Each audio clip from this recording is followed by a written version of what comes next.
ఏమన్నారమ్మా pension నీకు కొట్టేస్తావే వాళ్ళకు పోతున్నావు అని నా కూతురే సార్ అవి ఎవరో కాదా మా అమ్మాయి మేమందరం బెదిరిస్తున్నాడు చెప్పాడు పబ్లిక్ లోనే చెప్పాడు ఆయన. మళ్ళా తెలుగుదేశం ప్రభుత్వం వచ్చింది. ఈ వైఎస్ఆర్సీపీ ప్రభుత్వం ఉన్న రోజులు ఎన్నో పోరాటాలు చేశాం, ఎంతో కష్టపడ్డాం, తెలుగుదేశం పార్టీ కోసం అహర్నిశలు పనిచేశాం ఏం ఆశించకుండా. కానీ విచిత్రం ఏంటంటే కొత్తగా మనం ఎన్నికైన తర్వాత నాయకులందరూ అటు నుంచి రావడం జరిగింది. ఎలక్షన్కి ముందు, ఎలక్షన్స్ తర్వాత గౌరవాలు తగ్గాయి. బాగా కష్టపడిన వాళ్ళని పిలవడం తగ్గించేశారు, వాళ్ళతో మాట్లాడడం తగ్గించేశారు, వాళ్ళ యొక్క ఉనికిని ఎక్కడ కూడా వాళ్ళని ప్రస్తావించకుండా మానేయడం జరిగింది.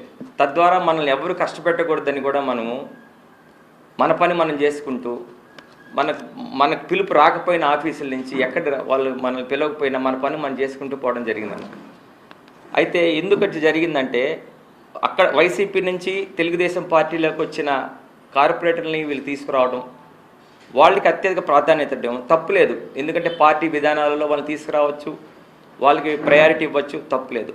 అట్ ద సేమ్ టైం మనకు కష్టపడిన తెలుగుదేశం పార్టీ కార్యకర్తలను విస్మరించి, మీకోసం కష్టపడి పనిచేసిన వాళ్ళని విస్మరించారు. దానికి కూడా మేము వదిలేసి గమ్ముగైపోయినాం. ఇప్పుడు కొత్తగా ఏం జరిగిందంటే అన్న, వాళ్ళు వైఎస్ఆర్సీపీలో నుంచి మీతో వచ్చిన వాళ్ళ మాటలు విని మా తెలుగుదేశం ఒరిజినల్ కార్యకర్తల మీద, నాయకుల మీద మీ దౌర్జన్యాలు ఎక్కువైపోయినాయి.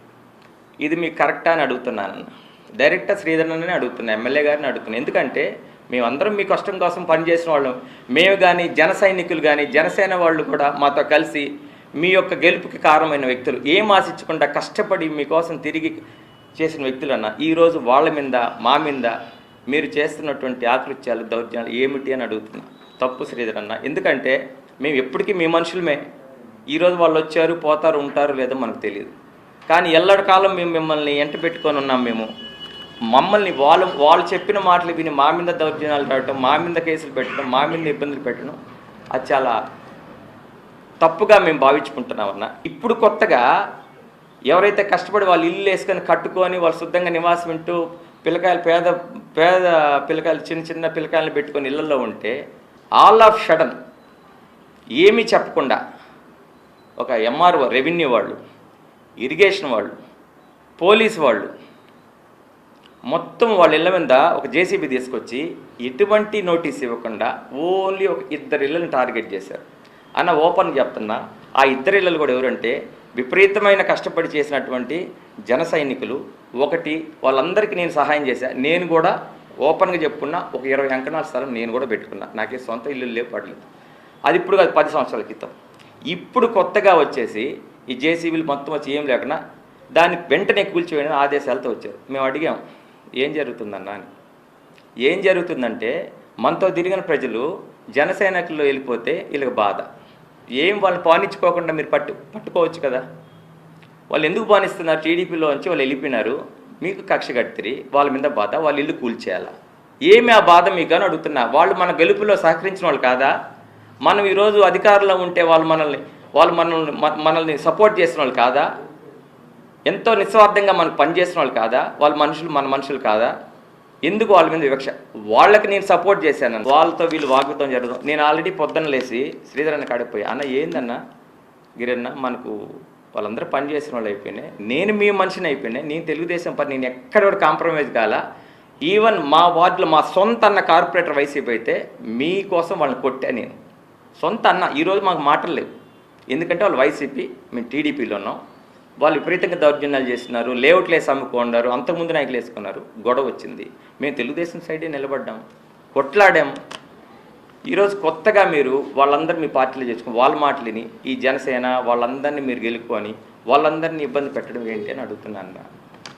నేను వెళ్ళి అడిగితే వెంటనే, అరే ప్రశాంత్, ఇది మొత్తం కలెక్టర్ నాయన, కలెక్టర్ కాడి నుంచి వచ్చింది, మనం ఏం చేయలేం అని. అట్లా కాదన్నా, నేను ఓపెన్ చెప్తున్నాను, అది తప్పే. ఇరిగేషన్ స్థలంలో ఇల్లులు కట్టుకోవడం తప్పు, ఎవరికైనా తెలిసిందే.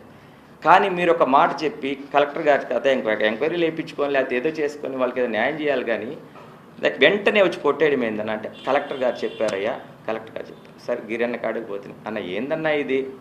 నేను పనిచేసేవాడిని. మీరు ఇంకా మమ్మల్ని ఆహ్వానం లేదు, మాకు ఏమీ లేదు అయినా మేము సిగ్గు శరము లజ్జ మానం మర్యాద మానుకొని మీ చుట్టూ తిరుగుతాం. ఎందుకంటే అది మీకోసం కాదన్న, తెలుగుదేశం పార్టీ మీద అభిమానంతో తిరిగేవాళ్ళం అన్న మేము. మీరు కనీసం ఒకసారి పిలిస్తే ఖచ్చితంగా వస్తాం. మాకు పిలుపులు లేవు, పాడు లేవు, ఏం లేవు. మీ దగ్గరికి వచ్చి మీ చుట్టూ అన్నా నమస్తే నమస్తే అని మీరు పట్టించుకోలేదు. సరే, మీకు ఇష్టం లేనప్పుడు మనం రావడం కూడా పోలే. కానీ మా కార్యక్రమాలు, తెలుగుదేశం కార్యక్రమాలన్నీ మేము చేయడం జరిగిందన్న. దాంట్లో ఎటువంటి ఇది లేదు. అది అడిగితే ఇది కలెక్టర్ గారు ప్రశాంత్, మనం ఏం చేస్తాం మనకు సంబంధం లేదు, అధికారులే వస్తారు. సరే అన్న, వెళ్ళాను. వెళితే ఇదిగోండి ఈ మొత్తం రెవెన్యూ డిపార్ట్మెంట్, పోలీసు మొత్తం వచ్చేస్తున్నారు జేసీబీ పెట్టుకొని. వాళ్ళని అడిగాం మేము, సార్ ఏంటి సార్ ఇదంటే, ఇక్కడ కంప్లైంట్స్ వచ్చాయండి. ఏం సార్ ఈ 1500 మందికి ఇక్కడే కంప్లైంట్ వచ్చిందా ఈ రెండిళ్ళకి అని అడిగాం. అవునండి ఇక్కడే వచ్చింది. ఎవరు ఇచ్చారు సార్? స్థానికులు ఇచ్చారు. ఏమని ఇచ్చారు సార్? ఇక్కడ అసాంఘిక కార్యక్రమాలు జరుగుతాయని వచ్చాం. ఇది పార్క్ స్థలం అంట, ఇరిగేషన్ స్థలం. పార్క్ ఎక్కడి నుంచి వచ్చింది సార్? ఎవరి కళ్ళల్లో ఆనందం చూడాలని ఇవన్నీ చేస్తున్నారు శ్రీధర్ అన్న. నాకు అర్థం కావట్లేదు. వాళ్ళు శ్రీధర్ అన్నగా దయచేసి వాళ్ళు మీ దగ్గరికి వచ్చి, మీరు ఆల్రెడీ మాతో చెప్పున్నది ఏంటంటే, ఉన్న యథార్థాన్ని నేను పరిశీలిస్తానయ్యా, చెప్పుడు మాట్లాడినాను. ఇప్పుడు జరిగేదంతా ఏమని పొద్దున మిమ్మల్ని అడిగినప్పుడు కలెక్టర్ అంటివి, నీ మనుషులు వచ్చి దౌర్జన్యం చేస్తుంటారు. నీ మనుషులు నీ ఆఫీస్ నుంచి వచ్చి దౌర్జన్యం, ఆమె నాగరత్నమ్మ మీద దౌర్జన్యం, ఆమె చెస్ట్ మీద పట్టుకొని నెడతారు. మహిళలతో ప్రవర్తించే విధానం ఇదేనా? మనకు సహకరించినటువంటి జనసేన పార్టీ వీర మహిళల్ని మనము ఇచ్చే గౌరవం ఇదేనా? వాళ్ళకి మనం ఇచ్చే సంస్కృతి ఇదేనా? వాళ్ళని చూసి నేర్చుకుందామన్నా. వాళ్ళ కార్యకర్తల కోసం ఏ విధంగా ఫైట్ చేస్తున్నారు, మీరేం చేస్తున్నారన్నా? మనిషిని పట్టించుకోరు, మనిషిని ఆడున్నారు తెలియదు. మీరు రాకపోయినా అవసరం లేదు, మేము రుచి మిమ్మల్ని వింగుంగి దండాలు పెడితే పట్టించుకోరు. సర్లేనా, మీరు గట్టి ప్లాట్ఫామ్ వేసుకున్నారు, ఎప్పటికీ మీదే సీటు, మేము కాదనట్లే. కనీసం మమ్మల్ని అందరినీ ఉపయోగించుకో. ఈ రోజు కూడా మీరంటే మాకు కోపం లేదన్న. ఎందుకంటే మీరు పాదయాత్రలు చేసిన రోజు 143 పాదయాత్ర, ఎన్నో పాదయాత్రలు చేశారు. దాంట్లో ఆవరేజ్గా నేను ప్రతిరోజు ఒక 50 మందితో వచ్చిన్నా. ఎంత ఖర్చు అయిందో తెలీదు, ఎంతో ఖర్చు పెట్టాం. ఎందుకంటే దాన్ని మనం ప్రస్తావించకూడదు. నా అభిమానం నేను మీకోసం చేస్తాను. ఇప్పటికీ నాకు మీ మీద అభిమానం ఉందన్న. ఎందుకంటే ఈరోజు ఎందుకు ఈ విధంగా అయిపోయారు, మానసిక పరిస్థితి మీకు ఎందుకు ఈ విధంగా అయిందో, ఎందుకు ఈ ఉన్మాదిగా మారిపోయారు అర్థం కావట్లేదన్న. ఎందుకంటే మీ నాయకత్వాన్ని నేను ఇష్టపడే వ్యక్తినన్నా, మీ వెనక నేను నడిచిన వ్యక్తినన్నా. మీకు ఓపెన్గా చెప్తున్నా, మన రూరల్ కార్యాలయంలో వస్తున్నట్టు చాలామంది మీ అభిమానులు అసహనంగా ఉన్నారన్న, బాధపడుతున్నారన్న. మీకు అది తెలియట్లే, మీకు చెప్పడానికి భయపడుతున్నారన్నా. మీరు వాళ్ళ నుంచి భయాన్ని పోగొట్టి లాక్కొని వాళ్ళ నుంచి ఏందిరా అనే పరిస్థితి లేదన్న. అక్కడ ఏందో ఇట్లా ఇట్లా ఇట్లా కొడుతున్నారు చుట్టుపక్కల. మీరే కదన్నా చెప్పారు వాస్తవాన్ని గ్రహిస్తాను, చెంజిక్కులు నేను విన్నాని. మరి ఈరోజు మీరు చేస్తున్నది ఏందన్నా? తమ్ముడిని పెట్టాలనుకున్నారన్న గిరణని. ఖచ్చితంగా అందరం ఆహ్వానిస్తున్నాం, ఆయన సపోర్ట్ చేస్తున్నాం తప్పకుండా అన్న. ఇది ఏందన్నా, ఇది బాధేస్తుందన్న. తెలుగుదేశం పార్టీ మీద బాధేస్తుంది. ఏమైపోతున్నా బాధేస్తుందన్న. దయచేసి శ్రీధరన్న చేతులు రెండు దండం పెడుతున్నా, జోడించి మాట్లాడుతున్నా. దయచేసి మన అందరం వీడి మాట. నేనేందన్నా మా అన్నని కొట్టినోండి, నేను మా సొంత అన్న కార్పొరేటర్ నాడా మీకోసం కొట్టాను. అంతేగాని వాళ్ళందరూ ఏదో చెప్పారు వద్దన్న, ఇవన్నీ వద్దన్న. వాస్తవానికి దగ్గరికి రండి, వాస్తవాలు తెలుసుకోండి. దయచేసి వాస్తవాలు గ్రహించండి. జన సైకిల్ని జోలికి పోబాకండి. వాళ్ళు మన కోసం కష్టపడిన వాళ్ళంట జన సైనికులు. వాళ్ళని చూసి ముచ్చటేస్తుందన్న. వాళ్ళ విధానం, వాళ్ళ మాట విధానం, వాళ్ళు చేస్తే సహనంగా వాళ్ళు మాట్లాడుతుంటే అధికారులతోటి వాళ్ళ మీద చేయి చేసుకుంటారన్న. వాళ్ళల్లో ఒకడు వచ్చి ఒక మాట అన్నాడన్న, ఆమె పేరు బాగా వికలాంగురాదు. ఆమె చెప్తుంది, అయ్యా ఇట్లా చేస్తున్నారంటే వాళ్ళలో ఒకడు మీ సైడ్ ఒకడు, నేను మాట్లాడచ్చో లేదో నాకు తెలియదు ఆ పద్యాలను. సేయ్ కుంటి లంజా, నీ పెన్షన్ ఎత్తేస్తా. ఇంత దమ్ముందంటన్నా, చంద్రబాబు నాయుడు ఇచ్చిన పెన్షన్ ఎత్తేయడానికి దమ్ముందన్నా? తప్పు కదన్నా. ఏం మాట్లాడినావి? దమ్ముందన్నా వీళ్ళకి? వీడియో క్లిప్పింగ్ ఉందన్నా? పెన్షన్లు ఎత్తేస్తారా? ఎందుకు ఎత్తుతారన్నా? వాళ్ళు అడిగారు ఏందయ్యా ఇదని. అడిగితే పెన్షన్లు ఎత్తేస్తారు. ఏం మాట్లాడినావి మనోళ్ళు వచ్చి? మనోళ్ళేనన్న పేర్లు ఎందుకు? మళ్ళా వస్తున్నారు, రే ఎమ్మెల్యే గారు పంపిస్తే ఇల్లు కొట్టకుండా సిగ్గుచేటు అంటారు. ఏందన్నా ఈ మాటలు? అధికారులు ఇబ్బంది పడుతున్నారన్న, బాధపడుతున్నారన్న అధికారులు. వాళ్ళని ఇబ్బంది పెట్టడం దేనికన్నా? వాళ్ళకి మంచి చెప్పి వాళ్ళని ఉపయోగించుకుందాం, వాళ్ళ కాదు చాలా పనులు చేయించుకుందామన్న. బాధపడుతున్నారు, భయపడుతున్నారు అధికారులు. ఎంఆర్ఓ గారు వస్తే భయము పాపం, గడగడ నేను సస్పెండ్ అయిపోతానేమో, 6 years సస్పెండ్ అయిపోతానేమో. వాళ్ళతోటి మనకి ఎందుకన్నా? అదేమంటే ఒక ఇల్లు కొట్టినప్పుడు కొట్టలేరా, సెలవులు పెట్టి వెళ్ళిపోండి అంటారు. Please subscribe .news.